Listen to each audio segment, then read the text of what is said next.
Today, I'm going to show you how to add your designs to photographs to create very simple mock-ups.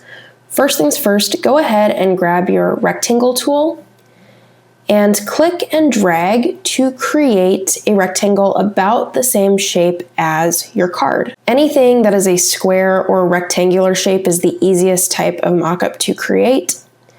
Now, right-click on your rectangle layer and click Convert to Smart Object. Once you've converted your shape to a smart object, hit Command or Control-T on your keyboard to create this bounding box around your shape. Now right-click on your shape and click Distort, and now you can move the corners to match the business card. You're going to want to be very precise with this, so zoom in and line them up perfectly. Once you're happy with the placement of the shape, hit this check mark, and now you can double-click on the Smart Object icon on your layer, and that's going to open a new tab with this rectangle. And here you can create your own design using Photoshop's tools, but I am going to paste in a business card design from Illustrator.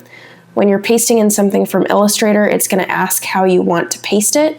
I prefer to paste it as a smart object. Once it's pasted in, you can adjust the size a little bit, hit OK, and now this part's very important. You need to hit Command or Control S or File Save in your smart object, and when you do that and go back to the original tab, you will see it appear on the original photo. I hope you enjoyed this video. Let me know in the comments if you'd like to see some future tutorials with more complex mockups. Thanks for watching.